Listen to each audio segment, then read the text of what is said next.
Ok, bueno, vamos a comenzar ya nuestra sesión de manera oficial con el título de el capítulo tercero del volumen uno del Capital de Carlos Marx, que se llama El dinero o la circulación de mercancías. Ok, en este caso yo me atreví a arreglar un poco el orden o a cambiar un poco el orden de los temas que se van a ver a lo largo del curso.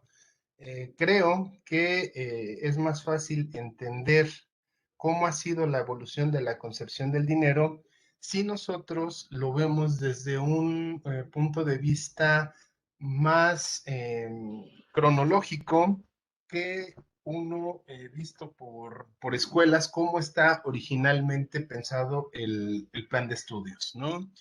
Entonces, si esa es la forma en la cual se va a llevar el curso, pues podemos hablar, podemos retomar, obviamente, pues el escrito de Carlos Marx y en específico del Capital.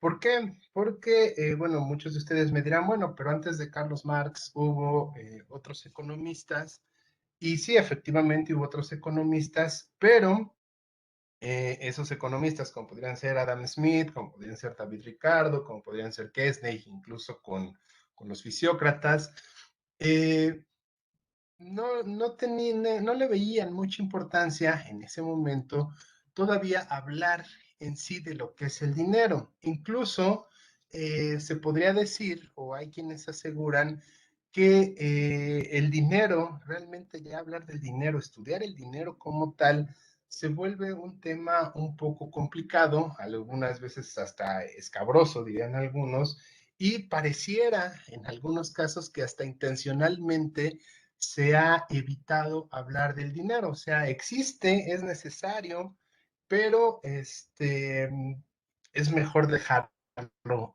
ahí, ¿no?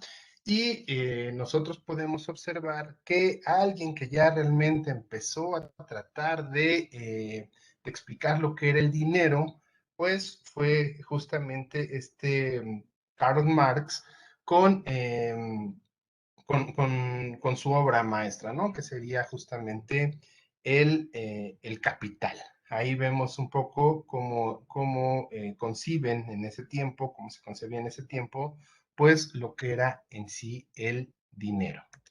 Ok, primeramente, Marx comienza su capítulo diciéndonos que él considera al oro como la mercancía dineraria. Hay que entender que en ese tiempo, cuando Marx escribe obviamente el Capital, pues el oro es el material o en este caso la mercancía, como él lo dice, que se está utilizando en la mayoría del mundo como, pues como la mercancía de intercambio o como la moneda de intercambio que están utilizando los países, ¿no? Incluso el propio Marx menciona más adelante que existen naciones que han decidido, además de incorporar el oro, incorporan otros metales preciosos como puede ser la plata, como puede ser el cobre, pero en sí, en ese tiempo, pues las economías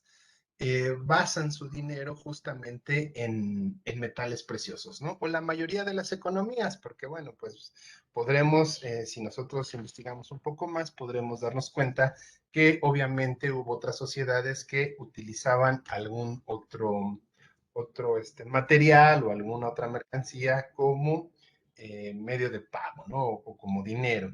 Tenemos casos como por ejemplo los que menciona Friedman cuando hace su estudio de que en algunas islas pues lo que se utilizaba como dinero eran simples piedras y entre más grande era la piedra, más riqueza representaban.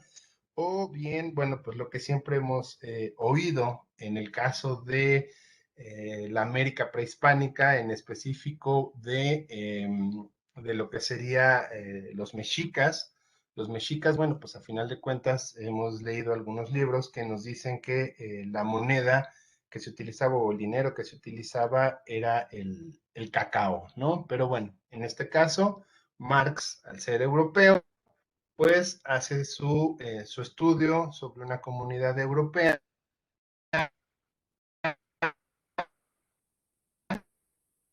y obviamente él dice, bueno, pues el dinero para mí es comienza a hacer, o él comienza a hacer su, eh, su estudio, propone entonces a proporcionar al mundo una expresión de su valor.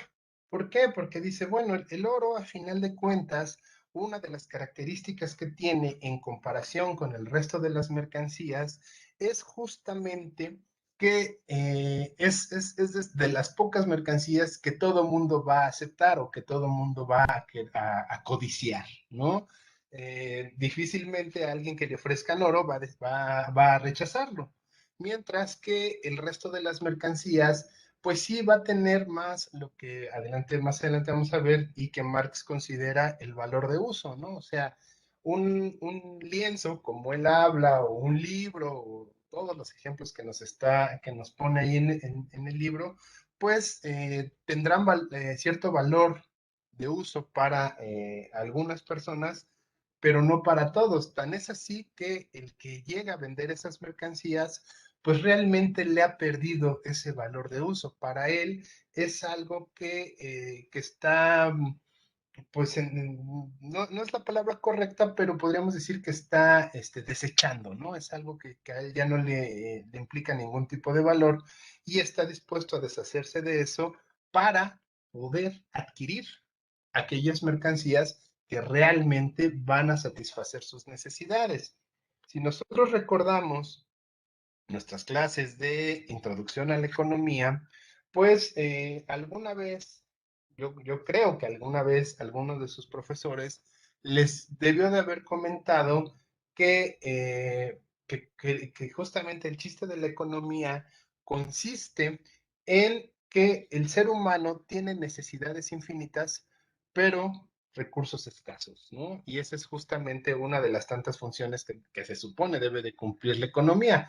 ¿Cómo se puede hacer para satisfacer necesidades infinitas cuando tenemos recursos escasos? Entonces, pues justamente, obviamente las economías previas a esta situación, a este momento que está viviendo Marx, pues eran economías prácticamente de trueque. Debemos de recordar que tanto Marx como los clásicos, incluidos Adam Smith y todos ellos, pues están viviendo un naciente sistema capitalista que viene producto de una revolución industrial. Quiere decir que antes de esa revolución industrial, pues la forma de intercambio de las mercancías era relativamente sencilla, era una economía de trueque donde tú pues tenías tus productos y los negociabas a cambio de los productos de alguien más, aparte de que eran economías pues sumamente pequeñas, ¿no? O sea, una relación de uno a uno y veías de alguna forma en cuál negociar, pero cuando se da todo este boom con la revolución industrial, cuando se empiezan a crecer el comercio, cuando empiezan a crecer obviamente las necesidades, pues ya resulta más difícil que un alfarero pueda vender sus productos a, no sé, a cambio de comida, ¿no? ¿Por qué? Porque las medidas de valor pues van a ser muy difíciles, o sea, ya no va a ser tan fácil cambiar un collar de oro por una vaca, ¿no? O cambiar una vaca por unos zapatos. Entonces, bueno, pues, qué es lo que la sociedad empieza a adoptar, nos diría Marx, casi, casi de manera natural, pues justamente los metales preciosos, ¿no? Todo mundo está entonces de acuerdo en estas nacientes sociedades en tomar el oro como dinero, como lo que él en un principio llama mercancía dineraria. Eh, eh, eh, ¿qué característica entonces va a tener esto del oro, esta incorporación del oro como dinero? Que entonces esta mercancía va a su vez a servir como medida general de valores. O sea, a partir de que la sociedad está de acuerdo en usar al oro como moneda, o como mercancía dineraria en este caso, pues el resto de las mercancías empiezan a tener una valorización en referencia con el oro. Ahora entonces, ya si tú quieres vender una vaca, bueno, pues entonces tu vaca tendrá una valorización en ciertas cantidades de oro. No sé, podríamos decir en 3 onzas de oro, ¿no? Pero si tú quieres unos zapatos, pues a lo mejor el zapato es igual a 1 onza de oro. Entonces, bueno, todo empieza a valorizarse en cuanto a unidades de oro, que por lo general tienen que ver justamente con su peso, ¿no? Con el peso del oro. Y dependiendo entonces de ese valor que tiene el oro, el resto de las mercancías encontrarán algún tipo de valor que Marx más adelante lo llama un valor de cambio. Ok, ¿hasta aquí alguna duda, algún comentario que tengan? ¿Va quedando claro esto? Sí, todo bien. Avanzamos. No hay duda, profe.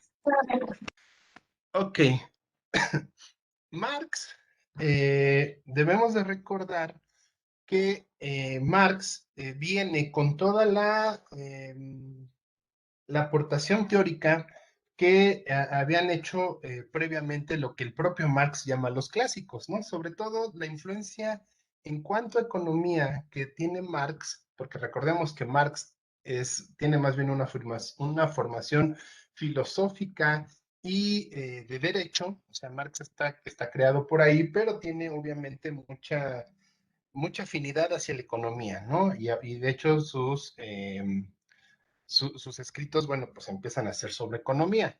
Y lo poco o mucho que recibe Marx y de la información de economía, que aparte también es una ciencia que acaba realmente de crearse, tiene poco de crearse en los tiempos de Marx, pues es justamente lo que, sobre todo Adam Smith y en alguna parte David Ricardo, pues habían hecho a esas contribuciones, ¿no? Entonces, bueno, nosotros debemos de recordar que Marx basado en lo que decía Adam Smith, dice, bueno, pues las mercancías van a tener un valor y ese valor, decía Adam Smith, va a depender del tiempo de trabajo necesario que se requiera para hacer esa mercancía. Ok, Marx analiza un poco más a detalle esto que dice Adam Smith y dice, no, no es cierto. En realidad, las mercancías tienen un valor de acuerdo al tiempo de trabajo socialmente necesario, o sea, a lo que sería, podríamos llamarlo, un promedio del tiempo que se requiere en fabricar una mercancía, ¿no? El trabajo humano incorporado. ¿Por qué? Porque dice Marx, la gran aportación de Marx en comparación con Adam Smith es que dice, bueno, pues es que si una persona se tardara 5 meses en hacer una mercancía y es por una razón de ineficiencia, pues entonces el valor de esta mercancía sería muy grande. Pero si existen competidores que pueden hacer la misma mercancía en menos tiempo, pues lo que va a ocurrir es que aquel que es menos eficiente tendrá o que bajar su precio o que retirarse del mercado, ¿no? Lo que realmente, de acuerdo con Marx, va a hacer la valorización de una mercancía sería el tiempo promedio que se tarda y que la sociedad está de acuerdo en pagar por esa mercancía que se está creando, ¿no? Y dice Marx, también debemos de recordar que todas las mercancías son conmensurables entre sí. ¿Qué quiere decir? Que en este nuevo sistema económico, pues todas las mercancías tienen la capacidad de ser intercambiadas por todo el abanico de mercancías restantes que existen, ¿no? Entonces, bueno, si nosotros lo ponemos un poco, dejamos los ejemplos de Marx y ponemos a lo mejor unos ejemplos más actuales, podríamos tener este caso, ¿no? Un ejemplo de comparativo entre mercancías podría ser que un televisor es igual a 5 zapatos, o a 5 pares de zapatos, o a 30 pantalones, o a 500 litros de leche, o a un cuarto de automóvil, ¿no? O sea, con un televisor no me alcanza para comprar un automóvil, pero sí una parte proporcional del automóvil. Quiere decir que a lo mejor yo tendría que vender 4 televisores, de acuerdo con esta comparativa, para poder adquirir un automóvil, ¿no? Pero también a su vez esto se puede comparar con 50 playeras, con 10 libras de oro. Esto lo pongo en negritas porque obviamente estamos viendo que justamente el oro es el que va a empezar a tener mayor importancia dentro de todas las mercancías que existen en el universo, ¿no? Y también puede ser igual a la compra de una PC o a 2,000 pares de calcetines, ¿sale? Marx dice, no importa, o sea, hoy en día, de acuerdo a la concepción de Marx, hoy en día utilizamos el oro porque es lo que nosotros consideramos es la mercancía que la mayoría de la gente acepta.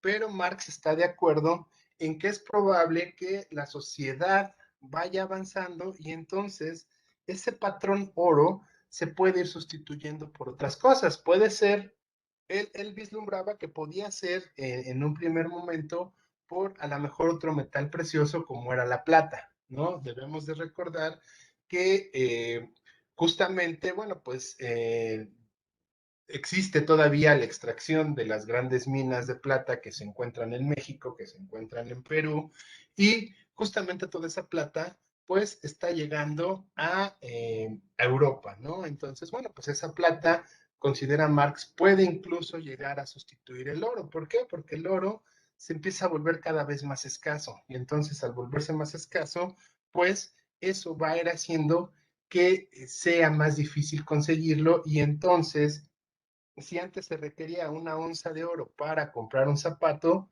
al volverse cada vez más escaso, pues entonces esa onza tendría que irse fraccionando cada vez más hasta donde ya resultaría incluso imposible poder cargar pues partes muy pequeñas de oro para poder comprar una mercancía. Entonces dice Marx, bueno, pues probablemente llegue un momento donde ya tengamos que dejar el oro y utilizamos a lo mejor otra cosa, ¿no? O en el futuro, a lo mejor es probable que encontremos algo que todavía tenga mayor aceptación que el oro. Entonces, bueno, pues no hay que cerrarnos a que única y exclusivamente tenga que ser oro, pero en este caso de estudio, vamos a considerar al oro como la mercancía que cumple justamente con estas características.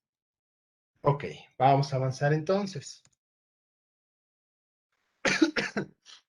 Eh, lo que les comentaba, Marx entonces está de acuerdo en que puede existir alguna mercancía que tenga mayor aceptación que el oro y entonces sustituye al oro y se convierta ahora en el medio universal de pago, ¿no? Y bueno, pues entonces si llega un nuevo sustituto del oro, entonces ahora todo el resto de las mercancías, incluido el oro, tendrán que valorizarse ahora con respecto a esta mercancía universal o a este medio universal de pago. Eh, ¿Qué nos dice, qué dice más adelante Marx? Bueno, pues independientemente de la mercancía o del medio universal de pago que decidan utilizar las sociedades, algo que debemos de tomar en cuenta es que ahora esta nueva mercancía lo que va a estar representando y lo que ya va a estar unificando para el resto de todas las mercancías, incluido esa misma, es justamente una expresión del tiempo de trabajo socialmente necesario que están incluyendo esas mercancías. Entonces, ahora, a partir de esa valorización, nosotros inconscientemente estamos eh, ya interpretando cuál sería el tiempo de trabajo necesario, bueno, socialmente necesario, que están incluyendo las mercancías en su producción. Incluso dice, bueno, ya lo hice más adelante en el texto. ¿Qué sucede? Que ese valor de cambio, ese precio que entonces ahora van a recibir las mercancías, es decir, ahora vale 2 onzas de oro, inconscientemente yo ya no voy a decir, ok, producir una televisión me llevó 10 horas de trabajo, de trabajo hombre, ahora voy a decir, bueno, cada 2 onzas de oro, perdón, van a representar 10 horas de trabajo. Eso se hace inconscientemente y obviamente ya después se pierde transformación de horas en precio, ¿no? Ya después, y como ocurre incluso el día de hoy, pues nosotros ya estamos más acostumbrados a, a darle cierta, incluso cierta calidad o a tratar de interpretar cierta calidad del producto o a reconocer esas horas de trabajo que tiene un producto en elaborarse cuando vemos el precio, ¿no? Todavía mantenemos o tenemos ese remanente de que entre más caro es, quiere implicar que requirió más horas de trabajo para poderlo elaborar, ¿no? Ya eso, bueno, será tema de discusión más adelante, pero podemos todavía, les repito, hablar de que tenemos esos remanentes, ¿no? O sea, todavía cuando, por ejemplo, nosotros vamos al supermercado y vamos a comprar unas chanclas, decimos, no, pues estas cuestan 10 pesos y estas cuestan 50. ¿Cuál me llevo? No, pues yo creo que las de 50 porque han de durar más, ¿no? Han de tener mayor calidad, ha de tener mayor incorporación de horas de trabajo, pero nuestra concepción está únicamente justificada por el precio, pero no sabemos si realmente el precio sea por ese tiempo de trabajo, esa calidad que requerían hacer el producto, o si hay otros factores, que es lo más probable, que sean los que están influyendo sobre ese producto, ¿no? Sobre el precio de ese producto, sobre la diferencia de precios entre esos dos productos o entre esas dos mercancías. Ok. ¿Aquí alguna duda, algún comentario que quieran hacer? ¿Vamos bien? Avanzamos entonces. Eh, ok, ¿qué sucede entonces ya cuando una sociedad ya acepta una mercancía, un medio universal de pago?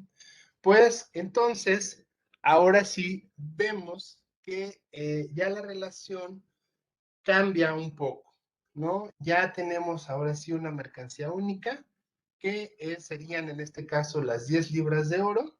Retomando este ejemplo, me voy a regresar un poco. Retomando este ejemplo, aquí decíamos, no importa el orden en el que estén, nosotros podríamos suponer en una sociedad de trueque que si yo tengo 5 zapatos, podría comprar un televisor, 10 libras de oro, etcétera, etcétera. O si yo tengo una PC, puedo comprar 30 pantalones, etcétera, etcétera. No estoy en una sociedad de trueque. Pero ya cuando entro a una sociedad de dinero, pues ya tengo una mercancía que va a ser la aceptada mayoritariamente. Y entonces, ahora sí, ¿qué sucede? El resto de las mercancías, ya cuando esa mercancía se vuelve dinero, el resto de las mercancías se van a tener que valorizar en esa mercancía universal, ¿sí? Ya entonces ya vamos a decir, 10 zapatos valen 10 libras de oro y con esas 10 libras de oro yo puedo comprar 50 playeras. O un televisor vale 10 libras de oro y con esas 10 libras de oro ahora yo voy a comprar una computadora. Ya no vamos a decir, con un televisor me alcanza para comprar una computadora. Ahora ya tenemos un intermediario que es justamente el dinero. Y en este caso, en un primer momento, serían estas 10 libras de oro en este ejemplo, ¿no? Eh, ¿qué es importante o qué nos muestra Marx? Nos dice, bueno, ya cuando tenemos esa mercancía universal de pago, sucede algo interesante. Dice Marx en un principio, el dinero por sí mismo entonces no va a tener precio alguno. ¿Por qué? Marx, debemos de recordar, tiene una formación clásica, como yo les había comentado hace rato.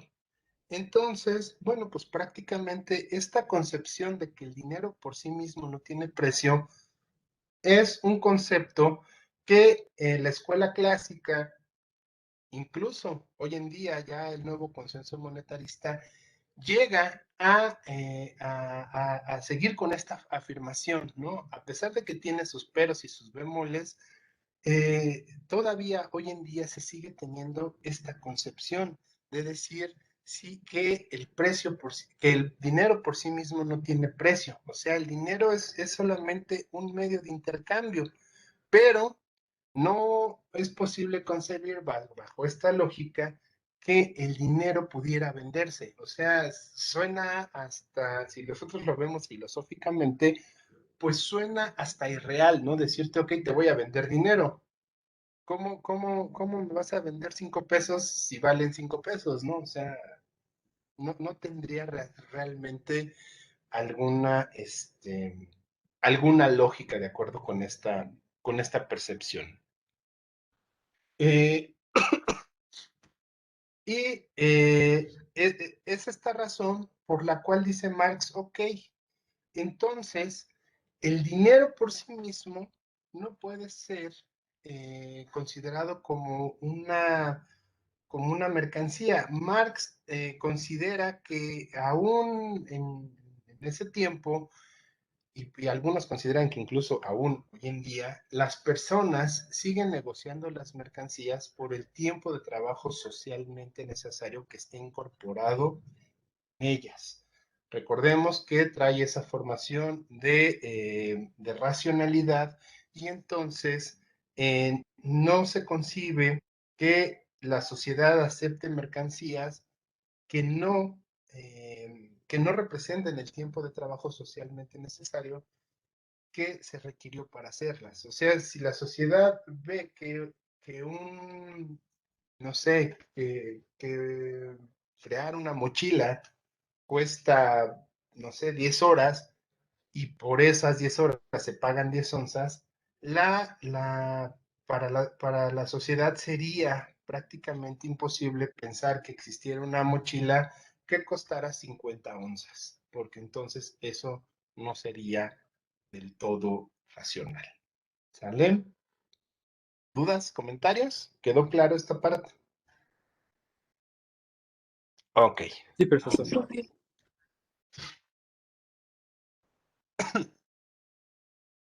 Nos dice entonces Marx también que conforme van avanzando las sociedades, también es posible que lleguen a existir dos o más mercancías que se utilicen como medida de valor y el resto de las mercancías podrán expresarse entonces en cualquiera de estos dos valores.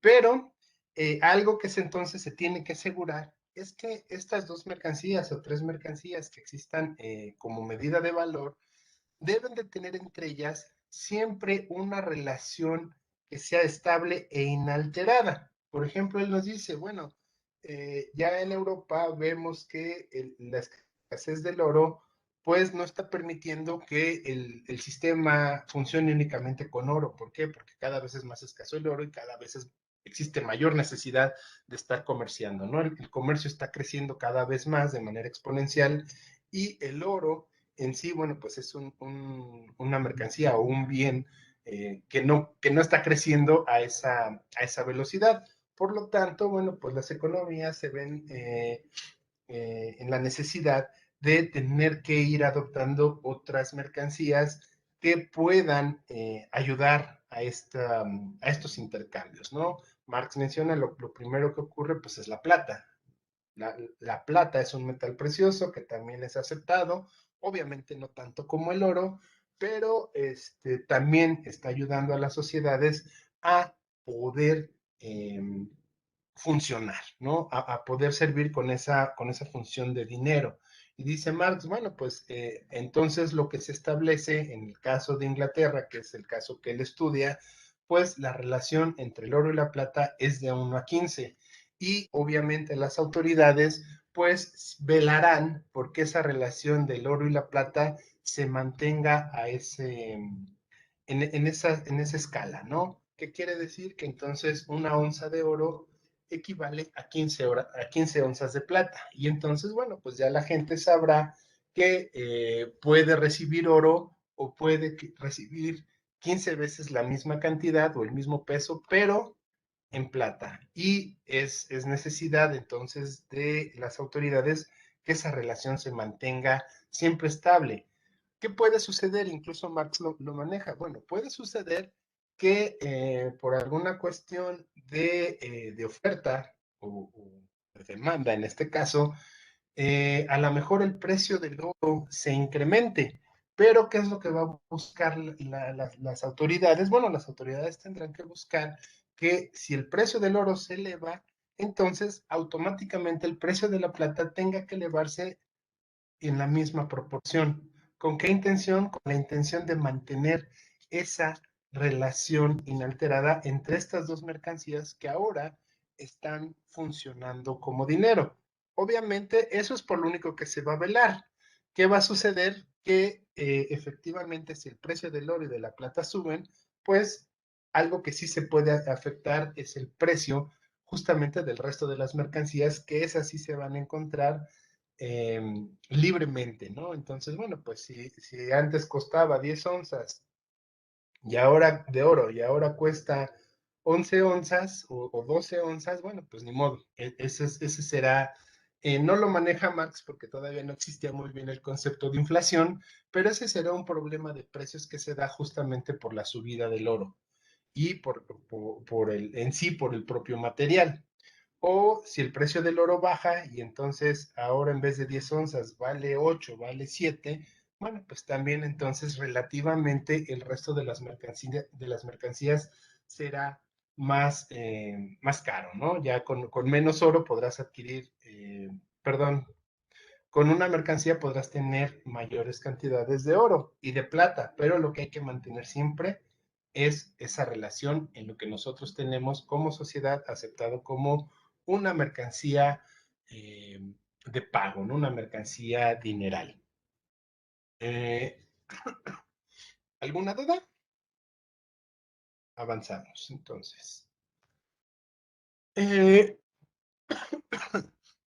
ok, lo que ya les venía mencionando, ya cuando entonces una sociedad acepta una mercancía como dinero, a partir de ese momento se genera el patrón de precios y entonces lo importante es tratar de buscar que esa mercancía sea lo más estable posible para evitar esas variaciones de precios. Eso que nosotros hoy en día podríamos interpretar como efectos inflacionarios o efectos deflacionarios, ¿no? Entonces, pues por lo general, incluso todavía hasta hace algunos años, estoy hablando, no sé, a lo mejor hace unos 15, 20 años, todavía los metales preciosos pues tenían esa característica de no ser muy variables en los precios. Ya después empezamos a tener problemas, sobre todo con la valorización del oro, ¿no? Ya se empezaron a disparar muchísimo los precios, pero bueno, en esos tiempos el oro podría considerarse como una mercancía bastante, en sí todos los metales preciosos como mercancías bastante estables. De hecho, muchos países utilizaron o utilizamos, porque incluso México también estuvo metido eso, utilizamos patrones de oro y de plata para buscarle dar estabilidad a nuestras propias monedas, ¿no? Ok. Eh, lo que les iba mencionando, entonces, bueno, lo que se busca como sociedad es que estas mercancías dinerales mantengan su valor y es posible que a lo mejor el resto de las mercancías sí puedan tener una variación de precios. Eso se va a dar obviamente por los principios de escasez, ¿no? Por ejemplo, si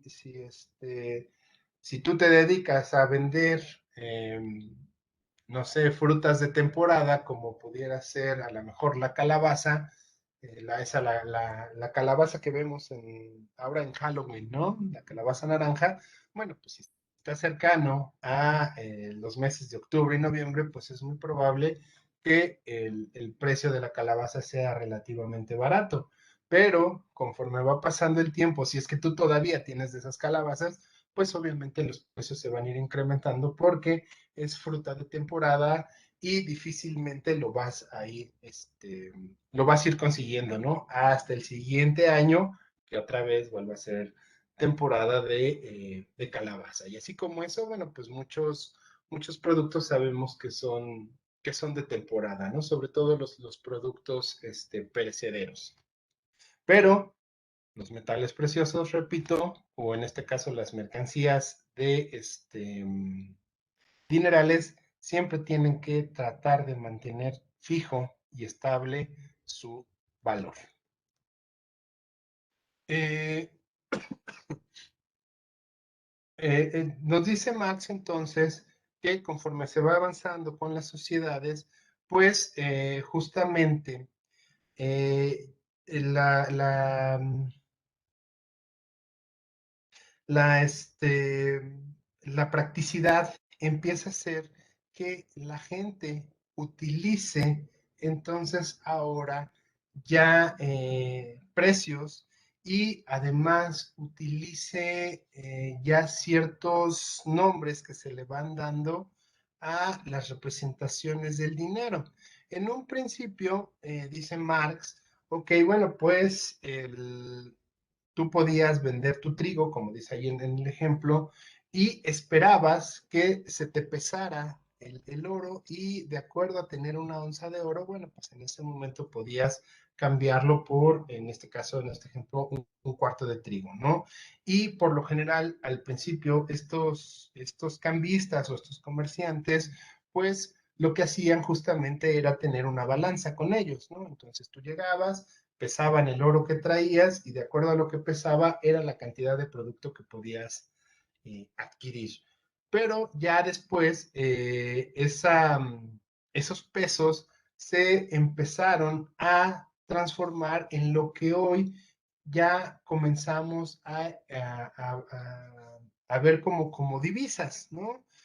En el caso, por ejemplo, que estudia el propio Marx, que es Inglaterra, bueno, pues ellos utilizaban las libras como peso, pero ya después, bueno, pues quedó la famosa libra esterlina y conforme ha ido avanzando el tiempo, pues esas medidas de peso ya quedaron solamente como un recuerdo, ¿no? Porque ahora si nosotros vemos el dinero, por ejemplo, en el caso de Inglaterra, de todo el Reino Unido, pues se utiliza la libra esterlina haciendo alusión al peso que en ese tiempo se utilizaba para como medida de cambio, ¿no?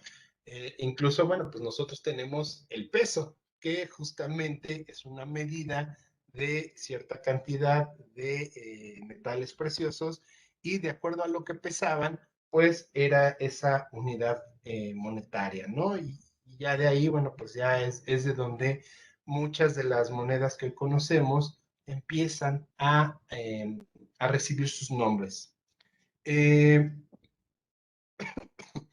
ya entonces, a partir de ese momento, poco a poco, incluso se empiezan ya a generar monedas y estas monedas están hechas con esa cantidad de oro o de plata que nosotros tenemos como medida de valor, ¿no? Y podemos ver que en el caso de Inglaterra, bueno, pues ya sobre todo se empieza a utilizar la plata con una paridad hacia el oro y de acuerdo a la cantidad de plata que contiene, pues es que se empiezan a generar esas monedas llamadas, perdón, libras esterlinas. En el caso de México ocurre lo mismo con los pesos, ¿no? Dependiendo de la cantidad de plata que contenían esos pesos, pues era la denominación que venía justamente marcada en la moneda, ¿no? Y ya, bueno, pues ya la gente empieza entonces a tener más confianza y ya no necesito estar utilizando justamente esas básculas, ¿no? Ya sobre todo cuando los gobiernos empiezan a entrar más de lleno a esta cuestión de regular estas mercancías dinerales, pues incluso es cuando vemos que aparecen ya sellos o algo que le da pues cierta validez, ¿no? En el caso de México, pues tenemos el escudo nacional al reverso, que es lo que le está dando fe y legalidad de que es un dinero original y no es un dinero pirata, ¿no?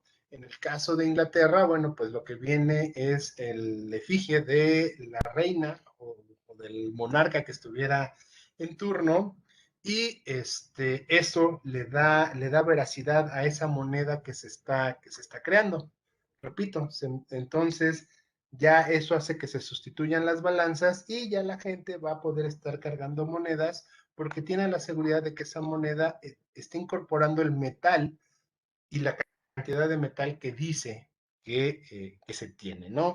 Y a partir de ese momento, bueno, pues las mercancías, pues ya dejamos de decir, ok, va a costar 10 horas de trabajo, de tiempo de trabajo socialmente necesario. Ahora ya decimos, esta mercancía cuesta 4 libras, 4 pesos, y así hasta lo que llegamos hoy en día, ¿no? Hoy en día ya nosotros estamos muy familiarizados con que prácticamente todas las mercancías tengan un precio. Y a partir del precio, pues ya nosotros sabemos o lo consideramos si es algo que podamos adquirir, si es algo que posee o no tiene calidad, y y bueno, pues así es como se establece ya un nuevo sistema de precios y se empieza a dejar de lado entonces esa valorización inconscientemente, esa valorización del tiempo de trabajo necesario. Aunque hago la aclaración, Marx considera que por ahí, muy metido en el inconsciente, el ser humano todavía sigue eh, teniendo inconscientemente esa relación de la incorporación del tiempo de trabajo socialmente necesario en cada producto y mercancía que ve hoy en día en los aparadores. ¿Alguna duda? ¿Ya se durmieron? Por ahora no, profe. No, profesor. Ah, ok, perfecto. Ok. Eh, dice Marx, ok, a partir de que entonces se genera un sistema de precios, pues ocurre algo nuevo. Ocurre que ahora ya cualquier cosa puede tener precio y no necesariamente un valor de uso, ¿sí? Entonces dice, bueno, pues ya si todo tiene precio, pues entonces la gente ya puede vender incluso el honor, puede vender la conciencia, puede vender la dignidad, o sea, da a entender que de una forma a lo mejor un poco irónica, de que incluso pues ahora ya con esos precios, con ese sistema de dinero, pues se empieza a generar incluso casos de corrupción, ¿no? Ya la gente es capaz de ser corrupta porque le da precio justamente a algo que no tiene valor, como puede ser, bueno, un valor de uso, como puede ser el honor o la dignidad, etcétera, etcétera, ¿no? Algunos dirán incluso el amor ya se puede vender, ¿no? Ya tiene precio aunque no tenga un valor de uso. Y quien lo posee puede entonces ahora ya poner en venta justamente esto que en una sociedad de trueque no se podía compartir o difícilmente podríamos pensar que generaría algún tipo de intercambio, ¿no? Debemos de recordar también que, como les mencionaba, Marx trae la formación ricardiana y dice, bueno, pues si nosotros recurrimos a Ricardo, pues incluso para Marx una tierra que no está cultivada no tiene valor. Y entonces, incluso hasta esas tierras que no están cultivadas, pues, y que no tienen ninguna incorporación de trabajo humano, ahora ya se pueden vender. O sea, ya dice Marx, bueno, pues ya la sociedad aprendió a generar un sistema de precios y cualquier cosa es posible de que tenga precio, aunque no tenga valor.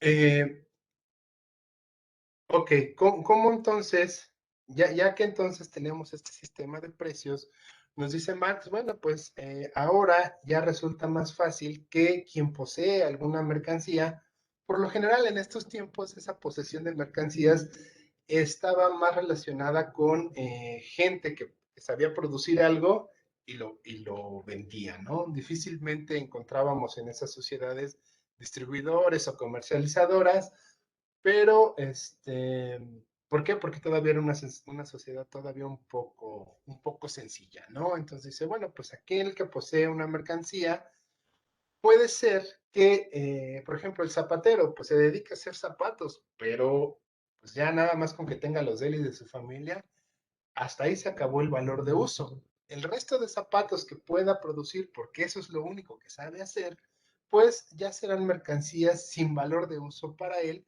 y esas mercancías, esos excedentes, serán los que tendrá que llevar al mercado a venderlos a un precio determinado, a un precio que la sociedad le va a imponer, que él no va a tener tanta capacidad de negociar, ¿no? ¿Por qué? Porque la sociedad pues ya estableció cuál es el precio de los zapatos. Y él va a llevar su mercancía justamente con la intención de recibir dinero a cambio, de recibir en este caso oro o plata. ¿Por qué? ¿Cuál es su intención? Dice Marx, su intención no es llevar una mercancía para recibir dinero, su intención es conseguir dinero para poder conseguir aquellas mercancías que van a satisfacer sus necesidades. Este primer punto donde alguien que posee una mercancía para conseguir dinero, llama Marx, es la primera metamorfosis que ocurre de las mercancías. ¿Sí? Está transformando una mercancía que para él no tiene valor de uso, para alguien más sí, en una mercancía dineraria, pero ese no es su propósito final. Su propósito final es justamente hacer el siguiente paso, tener dinero para poder adquirir algún satisfactor, ¿sí? Alguna mercancía que pueda satisfacer algún tipo de necesidad que en ese momento tiene la persona, ¿no? Eh, eh, ok. ¿Qué es lo que vamos a encontrar en esta situación? Que la mercancía pues tiene valor de uso y valor de cambio. El valor de uso, pues eso es muy subjetivo, ese es el valor que cada persona le va a dar a la mercancía que recibe y justamente ese uso pues va a ser muy, muy distinto, ¿no? Incluso el mismo material puede tener distintos valores de uso. ¿Qué quiere decir? Yo recuerdo cuando, bueno, ese fue un ejemplo que se me quedó muy grabado cuando iba ahí en la facultad, y decía un maestro, pues un ejemplo es el carbón, ¿no? Si tú ves el carbón en la tienda, pues aquella persona que lo compra para ir a hacer una carne asada en la Marquesa, pues le está dando un valor de uso, pero aquellas personas que por necesidad no tienen gas y tienen que calentar su hogar, pues se ven en la necesidad de comprar carbón justamente para que genere calor en su hogar y bueno, pues el valor de uso es distinto, incluso a lo mejor podríamos considerar que es de mayor importancia para una persona que lo necesita para calentar su hogar que para alguien que se va por diversión a hacer una carne asada a la marquesa, ¿no? Pero incluso también el mismo carbón va a tener otro valor de uso justamente para la persona que vende tamales, ¿no? En ese tiempo en la FES Zacatlán había un chavo que llegaba todos los días en la mañana con su anafre, su carbón y ahí ponía a calentar los tamales y el champurrado, ¿no? Y él decía, bueno, pues a final de cuentas el carbón él lo está utilizando más bien como una materia prima para para su propio negocio, ¿no? Él no lo está utilizando como satisfactor de alguna necesidad, él lo está utilizando como un combustible para poder mantener calientes los tamales y el champurrado que lleva. Y justamente eso es lo que nos está explicando Marx. O sea, la mercancía puede tener distintos valores de uso, pero lo que vamos a encontrar es que esta mercancía va a buscar unificarse en un mismo valor de cambio. Por eso era lo que les decía. Si un zapatero lleva sus zapatos al mercado, pues lo que va a ocurrir es que él no va a poder influir mucho sobre el precio al cual va a querer vender su producto. Va a tenerlo que vender a un precio que ya está más o menos establecido en el mercado, y aquella persona que quiera comprar sus zapatos, que los vea como un valor de uso, pues tendrá que estar dispuesto a pagar en el mercado ese precio al valor de cambio que está establecido por toda una sociedad, ¿no? Y incluso a lo mejor los zapatos para la persona que los va a usar, pues realmente van a representar un valor de uso mayor que el valor de cambio o que el precio de lo que les costó. ¿Sale? ¿Hasta aquí alguna duda? ¿Vamos bien? Todo bien, profe. Ok. Bueno, vamos a ver ya nada más esta parte y la siguiente le continuamos. Dice entonces que lo que va a suceder es que la situación de esta de intercambio se conoce como la metamorfosis de la mercancía. Entonces, lo que va a hacer un productor es llevar justamente su mercancía al mercado, intercambiarla por dinero, para que con ese dinero él pueda conseguir realmente la mercancía que él desea. Y entonces aquí viene pues algo que yo creo que todos los maestros de economía política se encargaron de meternos mucho en la cabeza, y nos decían, ok, la economía funciona como mercancía, dinero, mercancía, o el famoso MDM, ¿no? Y ¿qué va a suceder? Que en las sociedades actuales al capitalismo, cuando hablábamos de unas sociedades de trueque, pues realmente el intercambio era de mercancía a mercancía. Ahora ya tenemos al dinero como una mercancía intermedia, pero ese dinero por sí mismo no tiene eh, ningún valor de uso, ¿sí? O sea, es algo que nos va a facilitar intercambiar mercancías, pero podríamos decirlo de alguna manera psicológicamente, aquel poseedor de una mercancía lo va a hacer con la necesidad o con más bien con la finalidad de conseguir una mercancía que satisfaga sus propias necesidades. Y de por medio va a estar el dinero. Marx acepta que esta relación no siempre se va a dar de manera inmediata, o sea, no siempre va a ser que hoy llegue el zapatero, venda sus zapatos y en cuanto recibe el dinero se quiera deshacer de él para luego ir a comprar una silla, por ejemplo.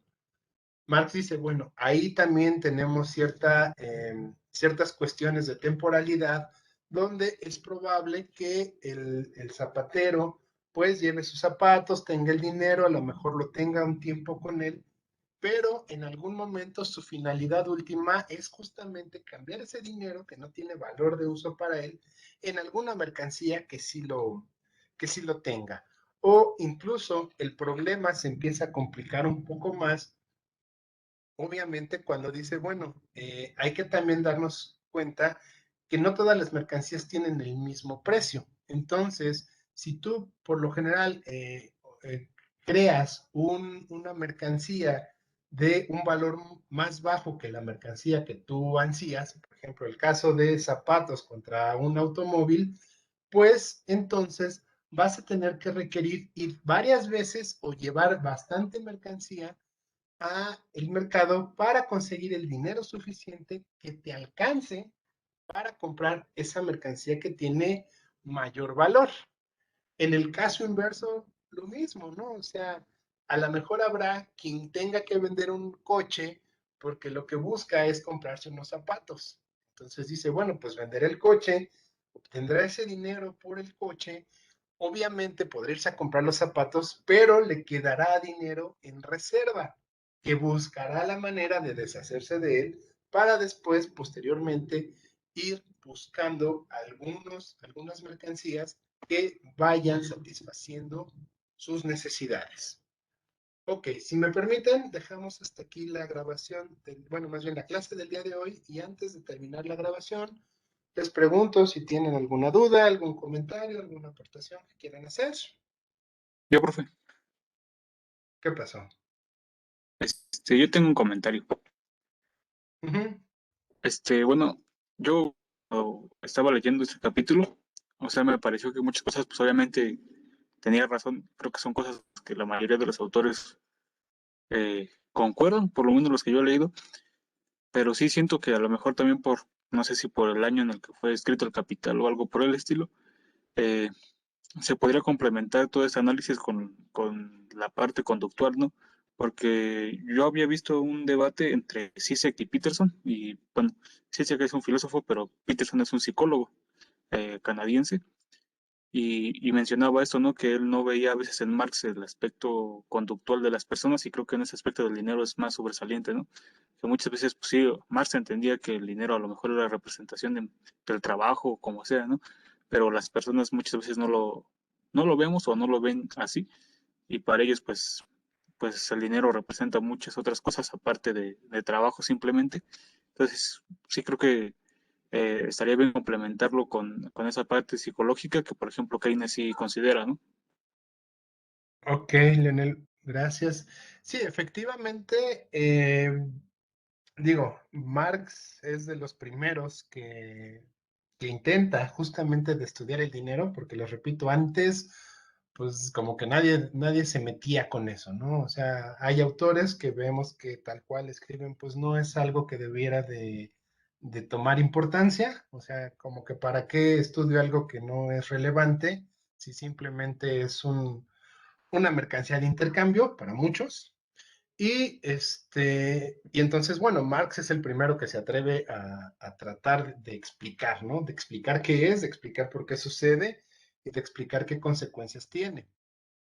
Obviamente, bueno, pues al ser el primero y al contar, podríamos decir, en defensa del propio Marx, al ser el que cuenta con menos instrumentos para poder hacer ese estudio, porque es el pionero, bueno, pues Marx dentro de todo hace un muy buen trabajo, ¿no? O sea, bien lo dices, bueno, pues él ya empezó y ya a partir de lo que Marx empieza a escribir, pues en muchos casos logró que incluso otras ciencias, como bien mencionas, de la psicología, pues empiezan a decir, a ver, pues sí, el dinero tiene más importancia, ¿no? No es algo que podemos dejar así tan a la ligera y obviamente otras ciencias empiezan a tratar de explicar o de complementar lo que Marx dice o incluso de, de debatirlo de negarlo, ¿no? De demostrar lo contrario. Digo, pues de eso se trata. O sea,